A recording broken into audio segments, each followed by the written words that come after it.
بسم الله الرحمن الرحيم.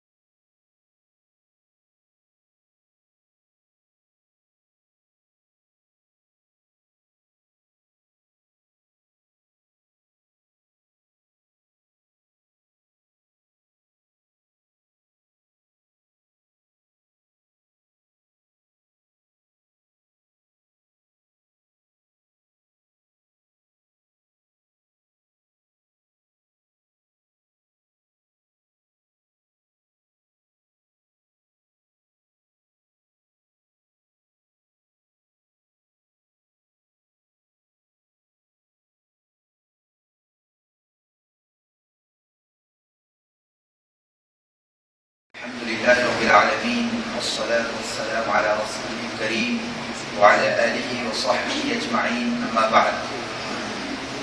قال النبي صلى الله عليه وسلم: من قام رمضان إيمانا واحتسابا غفر له ما تقدم من ذنبه. آج انشاءاللہ تبارک و تعالی قیام اللیل سے متعلق نبی پاک صلی اللہ علیہ وسلم کی جو سنت کریمہ ہے اور صحابہ رضوان اللہ علیہم اجمعین کا جو منہج ہے اس کو آپ کے سامنے رکھنے کی کوشش کروں گا. قیام اللیل جسے ہم اور آپ صلاۃ التراویح کے نام سے جانتے ہیں، تو قیام اللیل چونکہ رات کی نماز ہے، رات میں انسان بڑا لمبا کھڑا ہوتا ہے، لمبی لمبی رکعتیں ہوا کرتی ہیں، تو اس لیے اس نماز کو قیام اللیل سے موسوم کیا جاتا ہے. اور رہا دوسرا نام جس کو ہم اور آپ صلاۃ التراویح کہتے ہیں، تراویح اس لیے کہا جاتا ہے کہ بندہ اس کے اندر ہر سلام کے بعد تھوڑی سی راحت لے لیتا ہے. 4 رکعت کے بعد ایک ذرا لمبی راحت ہو جاتی ہے، اس لیے اس کو کیا کہتے ہیں؟ التراویح جو ہے تربیحہ کی جمع ہے، مطلب انسان جو راحت لیتا ہے نماز کے دوران. ویسے آپ دوسری نمازیں دیکھے ہوں گے کہ بھئی نماز سے پوری فراغت پانے کے بعد ہی راحت ملتی ہے آپ کو، لیکن یہ نماز ایسی ہے کہ اس میں آپ کو وقفہ جو ہے تھوڑی بہت راحت مل جاتی ہے، کیونکہ اس میں قیام طویل ہوتا ہے، اس لیے اس کو عوام الناس عموماً جو ہے صلاۃ التراویح کے نام سے جانتے ہیں. یہ تو ہوئی بات قیام اللیل اور صلاۃ التراویح کے معنی سے متعلق. آئیے اس کی اصلیت کے تعلق سے جانیں.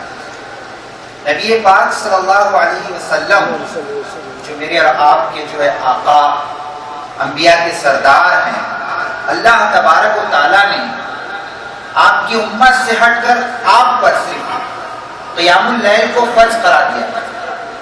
قیام اللیل جو ہے رمضان میں بھی ہوتا ہے اور غیر رمضان میں.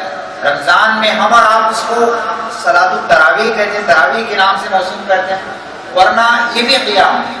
اور رمضان کے علاوہ جس کو بعض حضرات جو ہے تہجد کہتے ہیں، وہ اور یہ جو ہے دونوں ایک ہی چیز ہے.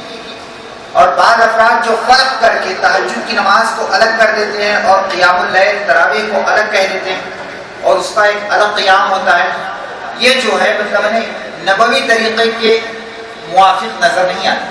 کیونکہ جب نبی پاک صلی اللہ علیہ وسلم کی جو حدیث میں آپ کو سنانے جا رہا ہوں، اس میں نبی پاک صلی اللہ علیہ وسلم نے قیام اللیل کے وقت کی وضاحت کی. آپ کا عمل اس بات کی وضاحت کر رہا ہے کہ قیام اللیل کا وقت کہاں سے کہاں تک. قیام اللیل جو ہے تراویح جو ہوتا ہے عشاء کے بعد سے لے کے طلوع فجر تک اس کا وقت ہے. نبی پاک صلی اللہ علیہ وسلم تو پڑھا کرتے تھے، لیکن جماعت سے پڑھنے کا جو تعلق ہے حدیث جابر میں اس کی وضاحت میں نبی پاک صلی اللہ علیہ وسلم نے صرف 3 مرتبہ اپنی پوری زندگی میں صرف 3 مرتبہ جو ہے جماعت کے ساتھ تراویح کا قیام کیا. کتنے مرتبہ؟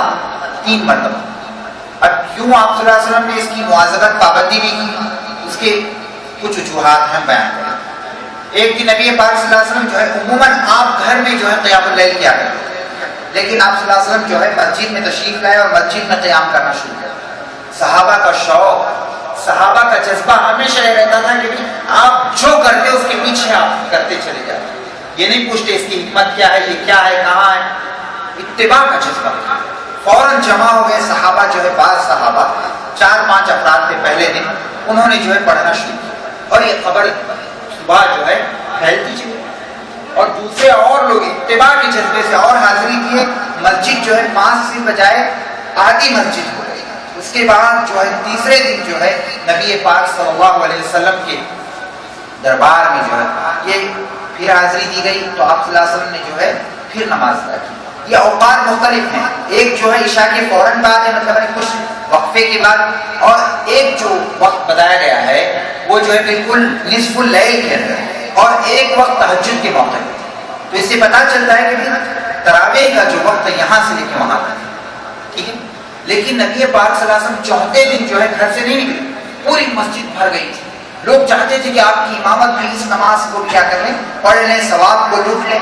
لیکن نبی پاک گھر میں ہی بیٹھے رہے, باہر نہیں نکلے. جانتے تھے کہ بھی عوام موجود ہے, صفیں سب بندی چل رہی ہے, لیکن اللہ کے نبی جو ہے ڈائریکٹ فجر کے لیے, فجر کی نماز ہو گئی. اس کے بعد آپ جو ہے مصلی پہ تشہد کی حالت میں بیٹھ کے کہا, اللہ کے بندوں میں جانتا ہوں تم چاہتے تھے کہ آج بھی جو ہے قیام اللیل کیا جائے, لیکن میں نے دیکھی نبی پاک صلی اللہ علیہ وسلم کتنے رحیم تھے امت کے خاطر. انہوں نے کہا میں صرف اس ڈر سے کہ کہیں یہ نماز بھی تم پر فرض نہ ہو جائے میں جو ہے رک گیا.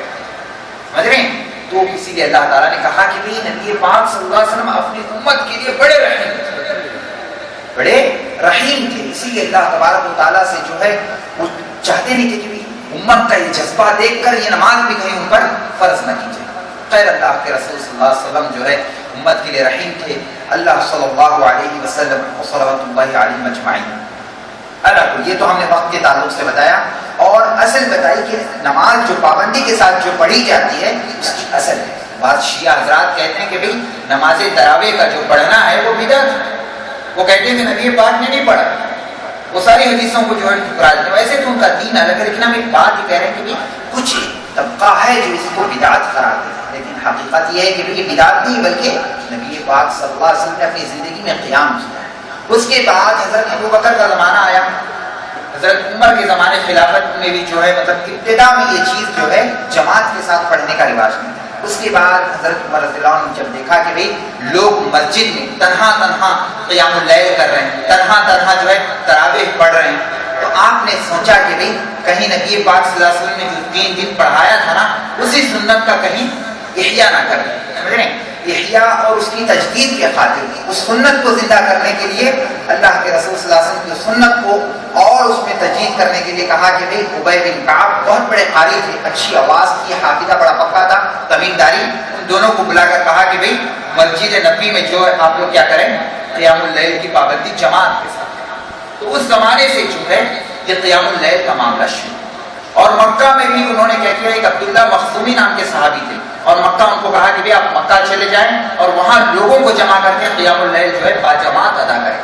تو اس زمانے سے تو یہ بدعت نہیں ہے, بلکہ نبی پاک صلی اللہ علیہ وسلم کی جو سنت کریمات تھی اسی سنت کو آپ نے کیا کیا, تجدید فرمایا. سمجھ رہے ہیں؟ اسی سنت کو آپ نے زندہ کیا. اللہ کو اس کی فضیلت میں نبی پاک صلی اللہ علیہ وسلم نے بڑی اہم حدیث فرمائی, فرمایا کہ بھئی من قام رمضان ایمانا واحتسابا غفر له ما تقدم من ذنبه.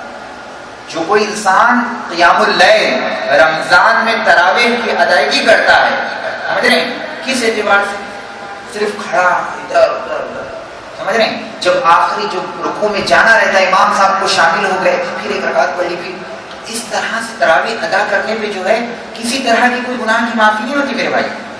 نبی پاک نے بتایا صرف ایمان کی بھی سے نہیں بلکہ احتساب ثواب کی بھی امید.